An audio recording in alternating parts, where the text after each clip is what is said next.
আলোর অঙ্গীকার বিডি। আসসালামু আলাইকুম ওয়ারাহমাতুল্লাহি ওয়াবারাকাতুহু। প্রিয় ভাই বোনেরা, আল্লাহ তাআলা পবিত্র কুরআনুল কারীমে বারবার বর্ণনা করেছেন এমন একটি অসাধারণ কাহিনী যা মানবজাতির ইতিহাসে অহংকার, জুলুম, ঈমান, ধৈর্য, আল্লাহ কুদরত ও নবুয়তের সবচেয়ে উজ্জ্বল দৃষ্টান্ত। এটি হল হযরত মূসা আলাইহিস সালাম ও ফেরাউনের কাহিনী। কুরআন মাজিদে এই ঘটনা এতবার এসেছে যে এটি কুরআনের সবচেয়ে বেশি বর্ণিত নবী ঘটনা। আল্লাহ তাআলা বলেন, ওয়ালাকাদ আরসালনা মূসা বিআয়াতিনা আন আখরিজ কওমাকা মিনায-যুলুমাতি ইলান নূর ওয়া যাক্কিরহুম বিআইয়ামিল্লাহ ইন্না ফি যালিকা লাআয়াতিন লিকুল্লি সাব্বারিন শাকুর। সূরা ইব্রাহিম ৫। আমি তো মূসাকে আমার নিদর্শনসমূহ সহ প্রেরণ করেছিলাম এই নির্দেশ দিয়ে যে তোমার কওমকে অন্ধকার থেকে আলোর দিকে বের করে আনো এবং তাদেরকে আল্লাহর দ্বীনসমূহ স্মরণ করিয়ে দাও। নিশ্চয়ই এতে প্রত্যেক ধৈর্যশীল ও কৃতজ্ঞ ব্যক্তির জন্য নিদর্শন রয়েছে। এই কাহিনীতে আমরা দেখি, একদিকে ফেরাউনের চরম অহংকার, যে নিজেকে ঘোষণা করে, আনা রব্বুকুমুল আ'লা, আমি তোমাদের সর্বোচ্চ রব। সূরা নাজিয়াত ২৪। অন্যদিকে হযরত মূসা আলাইহিস সালামের অটল ঈমান, আল্লাহর উপর পূর্ণ ভরসা এবং তার মুজিজাসমূহ। একটি দুর্বল, দাসত্ব শৃঙ্খলে বন্দী বনী ইসরায়েল জাতির মুক্তির অলৌকিক ঘটনা। আল্লাহর আযাবের ধারাবাহিকতা যা অহংকারীদেরকে ধ্বংসের দিকে নিয়ে যায়, এবং সবশেষে সমুদ্র বিভক্ত হয়ে পথ তৈরি, ফেরাউনের ডুবে যাওয়া এবং তার দেহকে কিয়ামত পর্যন্ত নিদর্শন করে রাখা। যেমন আল্লাহ বলেন, ফালইয়াউমা নুনাজ্জিকা বিবাদানিকা লিতাকুনা লিমান খালফাকা আয়াতাম। সূরা ইউনুস ৯২। এই কাহিনী শুধু ইতিহাস নয়, বরং প্রত্যেক যুগের মানুষের জন্য এক জীবন্ত শিক্ষা, যে অহংকার ধ্বংস ডেকে আনে আর আল্লাহর উপর ভরসা ও ধৈর্য সাফল্যের চাবিকাঠি। এটি আমাদেরকে স্মরণ করিয়ে দেয় যে জালিম যতই শক্তিশালী মনে হোক না কেন, আল্লাহ কুদরতের সামনে সবকিছু অসহায়। আজ আমরা এই মহান কাহিনীটি আবারও স্মরণ করব, কুরআনের আয়াতসমূহের আলোকে, যাতে আমাদের ঈমান আরও মজবুত হয় এবং আমরা আল্লাহর হুকুমের প্রতি আরও অধিক অনুগত হই। আল্লাহ আমাদের সকলকে এই কাহিনী থেকে উপদেশ গ্রহণ করার তৌফিক দান করুন। আমিন। এবার শুরু করা যাক হযরত মূসা আলাইহিস সালাম ও ফেরাউনের অমর কাহিনী। পৃথিবীতে এমন একটি ভূখণ্ড ছিল যেখানে শতাব্দীর পর শতাব্দী ধরে শাসন করে এসেছে এমন এক বাদশা।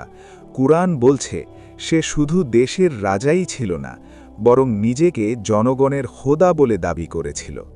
কুরআনে বর্ণিত আছে, একবার সে অহংকার করে বলেছিল, আনা রব্বুকুমুল আ'লা, আমি তোমাদের সবচেয়ে বড় রব। সূরা আন-নাজিআত আয়াত ২৪। এই অত্যাচারী শাসক তার নিজের সামনে জনগণকে সেজদা দিতে বাধ্য করত, আর তারপর এমন একটি রাত এলো যে রাতের একটি স্বপ্ন সেই বাদশার ঘুম হারাম করে দিল। মজার ব্যাপার, সে যা স্বপ্নে দেখেছে তাই তার সাথে ঘটেছে। স্বপ্ন অনুযায়ী যখন তার মৃত্যু সামনে এসে দাঁড়ালো, সে চিৎকার করে বলেছিল, আমাকে ক্ষমা করে দাও হে আল্লাহ। কিন্তু আল্লাহ তার লাশকেও মাটির নিচে দাফন হতে দিলেন না, বরং কেয়ামত পর্যন্ত তাকে মানবজাতির জন্য নিদর্শন করে রেখে দিলেন। সূরা ইউনুস আয়াত ৯২। মিশর সেই যুগের সবচেয়ে শক্তিশালী দেশ। নীল নদের তীরে গড়ে ওঠা শহরগুলোতে ফসল এমনভাবে ফুলত যেন সেখান থেকে সোনা ছড়ে পড়ছে। তাদের বাজারগুলো ছিল খুবই সমৃদ্ধ এবং তাদের পাথর নির্মিত আকাশচুম্বী অট্টালিকা এবং প্রাসাদগুলো ছিল তাদের অহংকারের অন্যতম নিদর্শন। এই সমৃদ্ধি আর অহংকারের কেন্দ্রে দাঁড়িয়েছিল এক নাম, ফেরাউন। তার হুকুম শুধু আইনই ছিল না, মানুষ তার হুকুমের ওপর ঈমান আনতে বাধ্য হতো। সে হুঙ্কার দিয়ে বলতো, আমি তোমাদের সবচেয়ে বড় রব, আর এই হুঙ্কারে মিশর নীরব হয়ে যেত। এই মিশরই ছিল এক এমন জাতি যারা কখনো আর আলোর মুখ দেখেনি। তারা হলো বনি ইসরাইল। তাদের ঘর আলাদা, পোশাক আলাদা, জীবন আলাদা। তাদেরকে দাস বানিয়ে রাখা হতো। তাদের পুরুষরা সকাল থেকে সন্ধ্যা পর্যন্ত বড় বড় পাথর টেনে মিশরীয়দের আকাশচুম্বী অট্টালিকা এবং প্রাসাদ বানাত, আর রাতে ক্লান্ত হয়ে লুটিয়ে পড়ত। তাদের নারীদের বাঁচিয়ে রাখা হতো দাসত্বের ধারাবাহিকতা বজায় রাখার জন্য, যাতে এই নারীরা আরও বেশি দাস জন্ম দিয়ে ফেরাউনদের অট্টালিকা বানাতে পারে। ফেরাউন ইচ্ছেকৃতভাবেই এই জাতিকে দুর্বল করে রেখেছিল। আমার ছায়া পড়লে মাটি পবিত্র হয়, আমার পদধ্বনিতে পাথর কাঁপে, কারণ দুর্বল জাতি কখনোই তার সিংহাসন নাড়াতে পারবে না। কিন্তু বুদ্ধিমানের জন্য ইশারাই যথেষ্ট। তাফসিরে ইবনে কাসিরে অনুযায়ী এক রাতে ফেরাউন একটি স্বপ্ন দেখেছিল। সে দেখল বাইতুল মুকাদ্দাস থেকে একটি আগুন বেরিয়ে আসছে, যা মিশরের ঘরবাড়ি জ্বালিয়ে দিচ্ছে, কিন্তু বনি ইসরায়েলের ঘরগুলো ছিল অক্ষত। ফেরাউন আতঙ্কিত হয়ে জেগে উঠল। এই প্রথমবার সে নিজেকে দুর্বল মনে করল। সেই রাতেই জ্যোতিষী আর গায়েব জানা তন্ত্রমন্ত্র সাধকদেরকে ডেকে আনল ফেরাউন তার দরবারে। স্বপ্ন শোনাল তাদেরকে। তারপর তারা তাদের কুফরি কালাম দিয়ে গবেষণা করে বলল, বনি ইসরায়েলের মধ্যে এক পুত্র শিশুর জন্ম হবে, যে আপনার রাজত্বের পতনের কারণ হবে। এই ভবিষ্যতে ফেরাউনের মাথায় বজ্রপাতের মতো এসে পড়ল। ফেরাউনের অহংকারী হৃদয়ে যখন ভয় ঢুকে পড়ল, তখন তার অন্তর থেকে বুদ্ধি বিদায় নিল, আর যখন বুদ্ধি বিদায় নেয় তখন জুলুম জন্ম নেয়। ফেরাউন ভাবল, সমস্যা জন্মানোর আগেই শেষ করে দিতে হবে। যেহেতু বনি ইসরায়েলে আমার শত্রু জন্ম নিবে, তাহলে বনি ইসরায়েলের কোনো মানুষকে আর জীবিত রাখা যাবে না। তারপর ফেরাউন ঘোষণা করল পৃথিবীর ইতিহাসের সবচেয়ে নিকৃষ্ট আদেশ, যা পালন করা শুধু আইনই ছিল না, বরং অমান্যকারীর জন্য ছিল মৃত্যুদণ্ড। ফেরাউন ঘোষণা করল এক রক্তাক্ত আদেশ। এই বিপদটা জন্ম নেয়ার আগেই শেষ করতে হবে। বনি ইসরায়েলের ঘরে যেন কোনো ভবিষ্যৎ হুমকে মাথা তুলতে না পারে। আর এই আদেশের পরেই শহর থেকে শহর চালানো হলো শিশু হত্যা। মায়েদের কোল শূন্য করা হলো। জন্ম নেওয়া সদ্যজাত শিশুকে মায়ের বুক থেকে কেড়ে নিয়ে হত্যা করা হলো। হাজার হাজার নিষ্পাপ শিশুর প্রাণ ঝরে গেল। আমার সন্তান, আমার সন্তান, আমাকে আমার সন্তান ফিরিয়ে দাও। তোমার সন্তান আর ফিরে আসবে না। সে তার শেষ নিঃশ্বাস ত্যাগ করেছে। এই জুলুমেরই এক অন্ধকার সময়ে মুসা আলাইসাল্লাম জন্ম নিলেন। তার মা প্রতিটি মুহূর্ত ভয় কাটাতেন, কখন অত্যাচারী ফেরাউনের সৈন্যরা এসে তার সন্তানকে হত্যা করে। আতঙ্কিত মুসার মায়ের সামনে হঠাৎ করে আসমান থেকে জিব্রাইল ফেরেশতা নাজিল হয়ে বললেন, তাকে দুধ পান করাও, আর যখন বিপদের আশঙ্কা করবে তাকে নদীতে ভাসিয়ে দাও। ভয় পেও না মুসার মা, আমি তোমার মুসাকে তোমার কাছেই ফিরিয়ে দেব। যদিও নিজ সন্তানকে আসমানি বাণী শুনে নদীতে ভাসিয়ে দেওয়া একজন মায়ের পক্ষে অত্যন্ত কঠিন এবং সাহসিকতার কাজ, কিন্তু মুসা আলাইসাল্লামের মা বুকে পাথর বেঁধে নীরবে তার সন্তানের জন্য একটা ভাসমান সিন্দুক তৈরি করলেন এবং আসমানি নির্দেশ অনুযায়ী নিজের বুকে পাথর বেঁধে সদ্যজাত শিশুকে নদীর বুকে ভাসিয়ে দিলেন। নদীর পানি ছলছলিয়ে চলে যাচ্ছিল, মুসার মায়ের বুক ছেড়ে যাচ্ছিল, আর মুসার ছোট্ট বোন নদীর পাড় বেয়ে দৌড়চ্ছিল, দেখতে চাইছিল তার ভাইকে বহনকারী ভাসমান সিন্দুক কোথায় গিয়ে পৌঁছে। অবশেষে আল্লাহর কুদরতে সেই সিন্দুক পৌঁছে গেল মুসাকে হত্যা করতে চাওয়া ফেরাউনের রাজপ্রাসাদের ঘাটে। ফেরাউনের স্ত্রী হজরত আসিয়া যখন সিন্দুকটি দেখতে পেলেন, তখন সেটি খুলতে বললেন। সিন্দুক খোলার পর মুসার মায়াবী চাহনি তার হৃদয়কে গলিয়ে দিল। হজরত আসিয়া সঙ্গে সঙ্গে বললেন, তাকে হত্যা করো না, সে আমার চক্ষুকে শীতল করেছে, আমি তাকে সন্তান হিসেবে গ্রহণ করব। অতঃপর তিনি শিশুটিকে সরাসরি ফেরাউনের কাছে নিয়ে গেলেন। ফেরাউন বুঝতে পেরেছিলেন এই শিশু বনি ইসরায়েল থেকেই এসেছে, কেননা বনি ইসরায়েলের প্রত্যেক শিশুকে হত্যা করার নির্দেশ তিনিই দিয়েছিলেন। অথচ মুসার দিকে তাকিয়ে কি ভেবে অহংকারী ফেরাউন বলে উঠল, এই একটি শিশু কি বা ক্ষতি করতে পারবে। আর তখন থেকেই শুরু হয়ে গেল ফেরাউনের পতনের খেলা। মুসা আলাইসাল্লাম অন্য কোনো নারীর দুধ পান করছিলেন না। সদ্য প্রসূত এই শিশুকে বাঁচিয়ে রাখার জন্য মায়ের দুধ অপরিহার্য হয়ে উঠল। ঠিক তখনই মুসা আলাইসাল্লামের সেই বোন এগিয়ে এসে বলল, আমি এমন এক নারীর খোঁজ জানি যিনি এই শিশুর লালন পালন করতে পারবেন। আর এভাবেই মহান আল্লাহর তরফ থেকে আসা সেই ওয়াদা আল্লাহ পূর্ণ করলেন। যে মা তার সন্তানকে দরিয়ায় ভাসিয়ে দিয়েছিলেন, আল্লাহ তার কোলেই তার সন্তানকে ফিরিয়ে দিলেন, সঙ্গে প্রাসাদের সম্মান ও মর্যাদা প্রদান করলেন। সময় বেরোতে লাগল। মুসা আলাইসাল্লাম যুবক হয়ে উঠলেন। আল্লাহ বললেন, আর যখন সে পূর্ণ শক্তি ও প্রজ্ঞায় পৌঁছে গেল, আমি তাকে হিকমত ও জ্ঞান দান করলাম। একদিন মুসা আলাইসাল্লাম শহরে প্রবেশ করলেন। সেখানে তিনি দেখলেন দুই ব্যক্তি ঝগড়া করছে। একজন তারই জ্ঞাতি ভাই মানে বনি ইসরায়েল, আর অন্যজন হচ্ছে মিশরীয় পুলিশ মানে আইন শৃঙ্খলা রক্ষাকারী বাহিনীর লোক। বনি ইসরায়েলের লোকটি চিৎকার করে বলল, আমাকে সাহায্য করো। সেই আওয়াজ সোজা গিয়ে আঘাত করল মুসা আলাইসাল্লামের হৃদয়ে। তিনি এগিয়ে গেলেন এবং বনি ইসরায়েলের লোকটিকে পুলিশের হাত থেকে রক্ষা করতে পুলিশের মুখে একটি সজোরে ঘুষি মারলেন। সেই মিশরীয় পুলিশ মাটিতে পড়ে গেল, আর উঠল না। মুসা আলাইসাল্লাম বুঝে গেলেন তার ঘুষিটা প্রয়োজনের চেয়ে অতিরিক্ত জোরে পড়ায় সেই পুলিশ মৃত্যুবরণ করেছে। তিনি সঙ্গে সঙ্গে আল্লাহর কাছে ক্ষমা চাইলেন। কোরআনে আল্লাহ বলেন, আমি তাকে সাথে সাথে ক্ষমা করে দিলাম, কিন্তু মিশর তাকে ক্ষমা করল না। শহরে আগুনের মতো খবর ছড়িয়ে পড়ল। আগে থেকে সন্দেহের চোখে দেখা ফেরাউন এবার নিশ্চিত হয়ে গেল যে বনি ইসরায়েলিকে রক্ষা করার জন্য আমার পুলিশ হত্যা নিঃসন্দেহে এই মুসাই সেই ব্যক্তি যার ব্যাপারে ভবিষ্যৎবাণী করা হয়েছে। সাথে সাথে ফেরাউন হুকুম জারি করল মুসাকে হত্যা করার। তখন প্রাসাদের কাছ থেকে এক ব্যক্তি দৌড়ে এসে বলল, হে মুসা, নেতারা তোমাকে শেষ করে দেওয়ার পরামর্শ দিয়েছে, এক্ষুনি এখান থেকে চলে যাও। মুসা আলাইসাল্লাম পেছনে ফিরে তাকালেন না। সব মালসামানা ফেলে রেখে মরুভূমির অজানা পথে হাঁটতে লাগলেন। শুধু একটা জিনিসই সঙ্গে ছিল, আল্লাহর উপর অটল বিশ্বাস। আল্লাহ বললেন, মুসা, ভয় ও আশার মাঝখানে শহর ত্যাগ করলেন। সামনে ধুধু মরুভূমি, তীব্র গরম, ক্ষুধা, পিপাসা, আর মুসা আলাইসাল্লামের ঠোঁটে মাত্র একটি দোয়া, হে আমার রব, আমাকে জালিমদের হাত থেকে রক্ষা করো এবং তোমার হেফাজতের ছায়ায় আমাকে স্থান দাও। অবশেষে মুসা আলাইসাল্লাম মাদিয়ানে পৌঁছলেন। শহরের বাইরে একটি কূপ, সেখানে পুরুষরা তাদের পশুগুলোকে পানি পান করাচ্ছিল, আর একটু দূরে দুটি মেয়ে কিছু বকরি নিয়ে নীরবে দাঁড়িয়েছিল, সুযোগ খুঁজছিল। মুসা আলাইসাল্লাম তাদের সামনে গিয়ে জিজ্ঞেস করলেন, আপনারা কূপ থেকে পানি নিচ্ছেন না কেন? তারা বলল, পুরুষরা চলে না যাওয়া পর্যন্ত আমরা অপেক্ষা করি, আর আমাদের পিতা খুবই বৃদ্ধ। তারপর মুসা আলাইসাল্লাম কূপের কাছে এগিয়ে গেলেন এবং তাদের পশুগুলোকে পানি পান করিয়ে দিলেন। এরপর তিনি সেখান থেকে সরে এসে একটি গাছের ছায়ায় বসে বললেন, হে আমার রব, আমি তোমার সাহায্যের দিকে চেয়ে আছি। তুমি যাই আমাকে দান করো, আমি তার মুখাপেক্ষী। কিছুক্ষণ পর সাহায্যপ্রাপ্ত মেয়েদের একজন এসে মুসা আলাইসাল্লামকে বলল, আমাদের পিতা আপনাকে ডেকেছেন আপনার উপকারের জন্য কৃতজ্ঞতা জানাতে।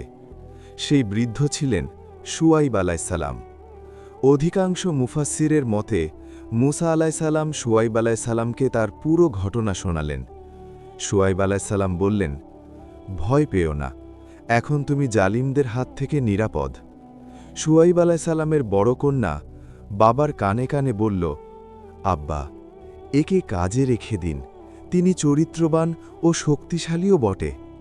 হজরত শুয়াইব আলাইসাল্লাম বললেন, আমি আমার কন্যার বিয়ে তোমার সঙ্গে দিতে চাই, কিন্তু শর্ত হল তুমি 8 বছর আমাদের খেদমত করবে, আর যদি 10 বছর পূর্ণ করো সেটা তোমার ইচ্ছা এবং মেহেরবানি। মুসা আলাইসাল্লাম এই প্রস্তাব গ্রহণ করলেন। এই 10 বছর কোনো সাধারণ সময় ছিল না।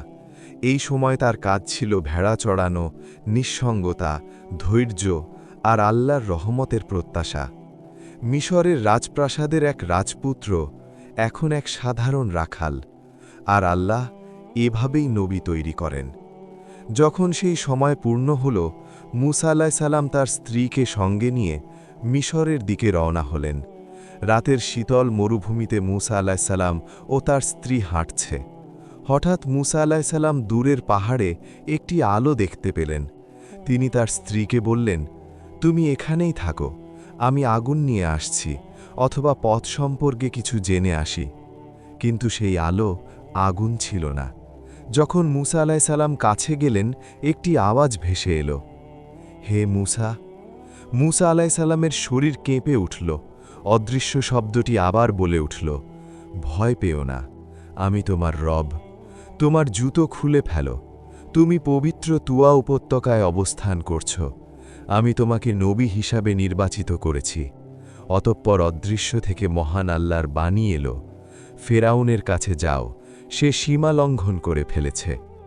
তোমার লাঠি একটি নিদর্শন, আমি এতে বিশেষ শক্তি দান করেছি।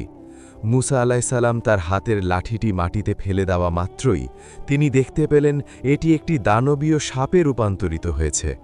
মুসা আলাইসাল্লাম আবারও ভয় পেয়ে গেলেন। আল্লাহ বললেন, ভয় পেও না মুসা, তুমি এটিকে শক্ত করে হাত দিয়ে ধরো। মুসা আলাইসাল্লাম সেই সাপটিকে শক্ত করে ধরা মাত্রই পুনরায় সেটি লাঠিতে রূপান্তরিত হল। এছাড়াও মহান আল্লাহর হুকুমে মুসা আলাইসাল্লামের হাতে আলোকিত নূর জ্বলতে থাকল।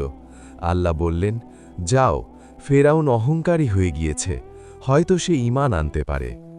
মুসা আলাইসাল্লাম বললেন, হে আমার রব, আমার জিহবায় জড়তা আছে, আমার ভাই হারুন আলাইসাল্লামকে আমার সাহায্যকারী করে দাও।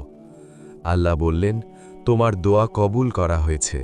এরপর মুসা আলাইসাল্লাম তার ভাই হারুন আলাইসাল্লামকে সঙ্গে নিয়ে ফেরাউনের প্রাসাদে গেলেন। ফেরাউন যখন অহংকার ভরা হাসি দিয়ে বলল, তোমাদের রব কে? মুসা আলাইসাল্লাম জবাব দিলেন, আমার রব তিনি, যিনি জীবন দেন এবং মৃত্যু দেন। ফেরাউন রেগে দাঁড়িয়ে বলল, তুমি কি আমাদের সাথে চালাকি করছো? মুসা, তোমার রবের প্রমাণ দাও। মিশরের সবচেয়ে বড় জাদুকরদের ডেকে আনা হলো।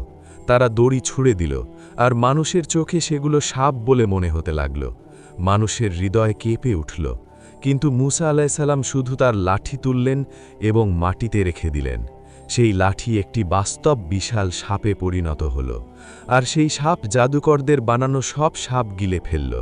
জাদুকররা আতঙ্কিত কণ্ঠে বলল, এটা জাদু নয়, এটা আল্লাহর কুদরত। তারা সবাই সেজদায় লুটিয়ে পড়ল। ফেরাউনের অহংকার আরও কঠোর ও গভীর হয়ে উঠল। সে চিৎকার করে বলল, এসব মিথ্যা, আমি একমাত্র রব। অহংকারী ফেরাউন তার নিজের আনা জাদুকরদের হাত কেটে দিল, শুধুমাত্র এই অপরাধে কেন তারা মুসার উপর ঈমান আনল। পবিত্র কোরআনে আল্লাহ বলেন, সেই জাদুকরদের ঈমান এতই দৃঢ় ছিল যে তারা বলল, হে ফেরাউন, তোমার যা ইচ্ছা করো, কিন্তু আমরা মুসার খোদার উপর ঈমান এনেছি, কারণ আমরা স্পষ্ট আসমানে নিদর্শন দেখতে পেয়েছি। তারপর আল্লাহ ফেরাউন ও তার জাতির উপর আযাবের প্রথম নিদর্শন পাঠালেন। মিশরের জমিনে নেমে এলো এক ভয়ঙ্কর ঝড় ও বন্যা। এটা শুধু পানির ঢল ছিল না, এটা ছিল আযাবের পানির প্লাবন, যা তাদের ফসল ধ্বংস করে দিল। তাদের সুফলা ক্ষেত ডুবে গেল, তাদের রুজি রুটির সব ভরসা নিশ্চিহ্ন হয়ে গেল। যখন ঝড় থেমে গেল আর মানুষ ভাবল হয়তো এবার কিছুটা স্বস্তি মিলবে, তখনই এলো আরেকটি আযাব, পঙ্গপালের আযাব। এক বিশাল পঙ্গপালের দল এসে জমিনের সবুজের শেষ চিহ্নটুকু খেয়ে ফেলল। এরপর পাঠানো হলো আরেক আযাব, উকুনের আযাব। সেটি শুধুমাত্র মাথায় নয়, মানুষের দেহে লেগে থাকত, শরীরে ক্ষত সৃষ্টি করত, যা মানুষকে যন্ত্রণায় অতিষ্ঠ করে তুলত। এই আযাবগুলো প্রতিটি মুহূর্তে মনে করিয়ে দিত, এই শক্তি আল্লাহর কুদরত, তোমাদের ক্ষমতা নয়। এরপর এলো আরেক ভয়ঙ্কর আযাব, চারদিক থেকে ব্যাঙ ছড়িয়ে পড়তে লাগল। এটি কোনো প্রাকৃতিক মৌসুমি ঘটনা ছিল না, বরং এটি ছিল এক নীরব আযাব, যা শব্দ ছাড়াই আতঙ্ক সৃষ্টি করেছিল। তারপর নেমে এলো পঞ্চম আযাব, মিশরের পানি রক্তের মতো লাল হয়ে গেল। সব মিঠা পানির মাছ মরে ভেসে উঠল। পচা মাছের সংস্পর্শে পানি হয়ে গেল নোংরা, দূষিত ও দুর্গন্ধময়। তবুও ফেরাউন বলতে থাকল, এসব মুসার জাদু, এসব মুসার জাদু।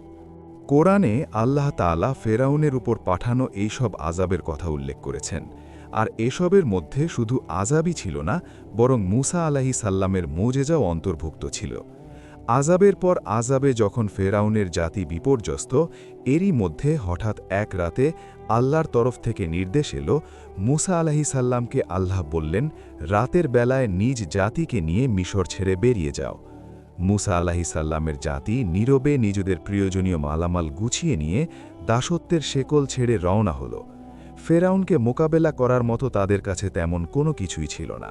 ছিল না কোনো তলোয়ার, আর ছিল শুধু আল্লাহর সাহায্যের উপর অটল বিশ্বাস। সকাল হলেই আযাবে বিপর্যস্ত ফেরাউন দেখল মিশর থেকে বনি ইসরায়েলের মানুষ উধাও হয়ে গেছে। তার অহংকার আবার জেগে উঠল। আমাদের দুর্বহতার সুযোগ নিয়ে তারা পালিয়েছে, আমরা তাদের ধরে আনব, আর আমরা দেখিয়ে দিব আমরাই শক্তিশালী। শুধুমাত্র মুসার উপর পূর্ণ ভরসা নিয়ে বনি ইসরায়েলের জাতি সমুদ্রের তীরে এসে পৌঁছাল। সমুদ্র তাদের সামনে অত্যন্ত গভীর ও ভয়ঙ্কর মনে হচ্ছিল। বনি ইসরায়েলের লোকেরা ভয় পেয়ে বলতে লাগল, আমরা তো ভয়ানক বিপদে ফেসে গেছি। সমুদ্রের এই ঢেউ আমাদেরকে ডুবানোর অপেক্ষায় আছে। আমাদের পেছন থেকে ধেয়ে আসছে মৃত্যুর বাহিনী।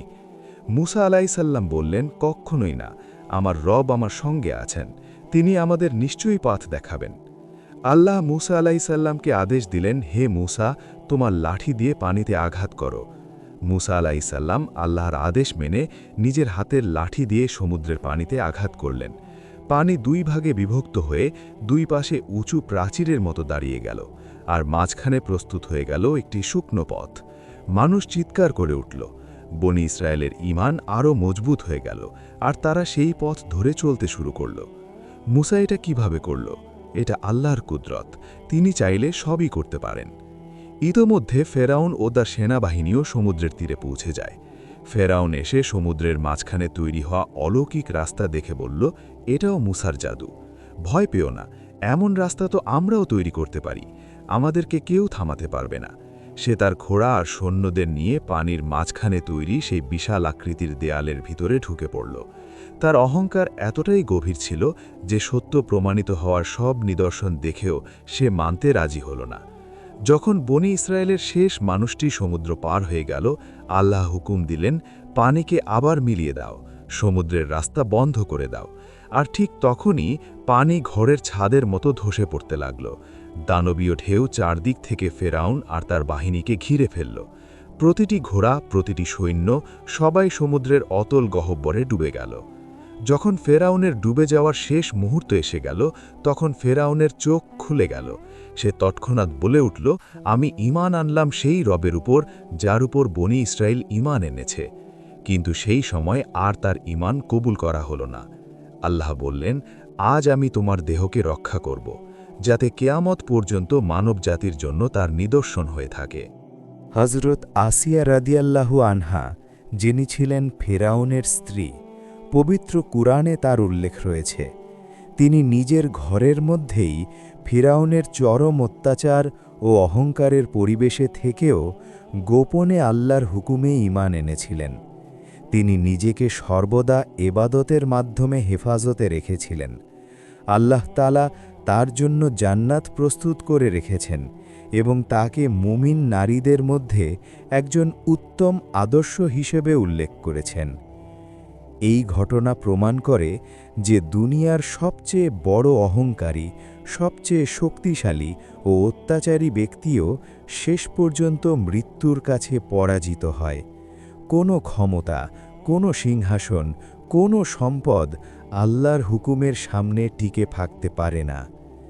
এই মহান কাহিনীর শেষে আসুন আমরা কয়েকটি গভীর শিক্ষা নিয়ে চিন্তা করি, যা হজরত মুসা আলাইহিসসালাম ও ফেরাউনের ঘটনা থেকে আমাদের জন্য স্পষ্ট হয়ে ওঠে।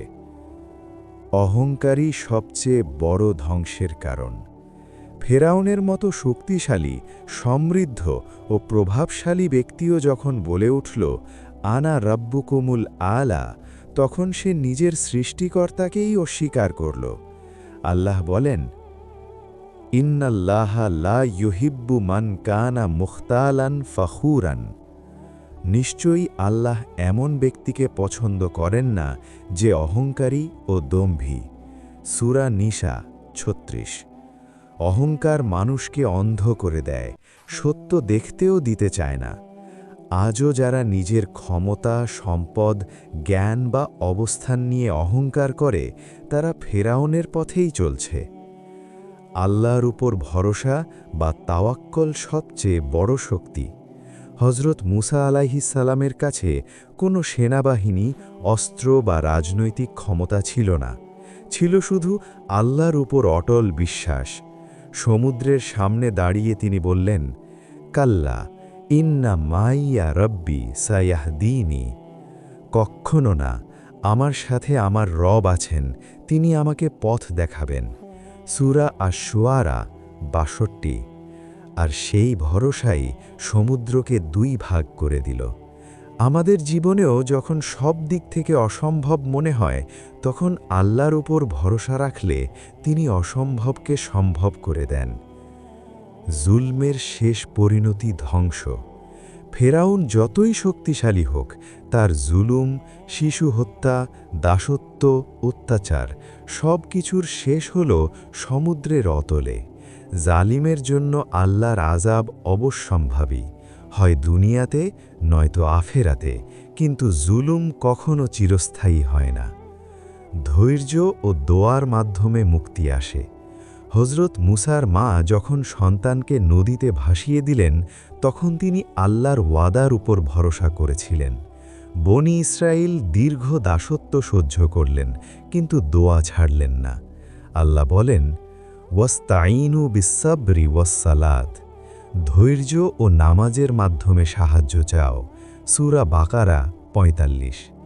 ধৈর্যশীলদের সাথে আল্লাহ আছেন। সত্যের পক্ষে দাঁড়ানোর সাহস। জাদুকররা যখন মোজেজা দেখলেন, তখন তারা ফেরাউনের ভয়কে উপেক্ষা করে বললেন, ইন্না আমান্না বিরাব্বিল আলামিন, আমরা বিশ্বজগতের রবের উপর ঈমান আনলাম। তারা জানতেন হাত কাটা যাবে, মৃত্যু হবে, তবুও সত্যের পক্ষে দাঁড়ালেন। সত্যের পক্ষে দাঁড়ালে আল্লাহই হেফাজত করেন। আল্লাহর নিদর্শন সর্বত্র। ফেরাউনের লাশ আজও সংরক্ষিত আছে, যেন কেয়ামত পর্যন্ত মানুষ দেখে শিক্ষা নেয়। আল্লাহ বলেন, ফালইয়াউমা নুনাজ্জিকা বিবাদানিকা লিতাকুনা লিমান খালফাকা আয়া। সূরা ইউনুস ৯২। প্রতিটি ঘটনায় আল্লাহ নিদর্শন রেখে দেন, আমাদের চোখ খুলে দেখতে হবে। প্রিয় ভাই বোনেরা, এই কাহিনী আমাদের স্মরণ করিয়ে দেয় যে দুনিয়া চিরস্থায়ী নয়, ক্ষমতা চিরস্থায়ী নয়, অহংকার চিরস্থায়ী নয়। চিরস্থায়ী শুধু আল্লাহর সন্তুষ্টি ও আখিরাতের জীবন। আল্লাহ আমাদের সকলকে অহংকার থেকে হেফাজত করুন, ধৈর্য ও ঈমান দান করুন, জুলমের বিরুদ্ধে দাঁড়ানোর সাহস দান করুন এবং তার উপর পূর্ণ ভরসা রাখার তৌফিক দান করুন। আমিন। প্রিয় দর্শকবৃন্দ, যদি এই কাহিনী আপনার হৃদয় ছুঁয়ে যায়, যদি মনে হয় আল্লাহর পথে একটু হলেও ফিরে আসা দরকার, তাহলে অনুগ্রহ করে আলোর অঙ্গীকার বিডি চ্যানেলটি সাবস্ক্রাইব করুন। আপনার একটি সাবস্ক্রাইব আমাদের জন্য নয়, বরং এই ইসলামিক বার্তাকে আরও অনেক মানুষের কাছে পৌঁছে দেওয়ার সওয়াবের কারণ হতে পারে। ভিডিওটি লাইক দিন, যেন আরও মানুষ এটি দেখতে পায়। মন্তব্যে লিখুন নামাজ আপনার জীবনে কী পরিবর্তন এনেছে, আর শেয়ার করুন যাতে একজন গাফেল মানুষও আল্লাহর পথে ফিরে আসতে পারে। আল্লাহ আমাদের সবাইকে নামাজের স্থিরতা, মনোযোগ ও ভালোবাসা দান করুন। আল্লাহ আমাদের ক্ষমা করুন, রহমত করুন, জান্নাত দান করুন। আমিন। আসসালামু আলাইকুম ওয়া রাহমাতুল্লাহি ওয়া বারাকাতুহু।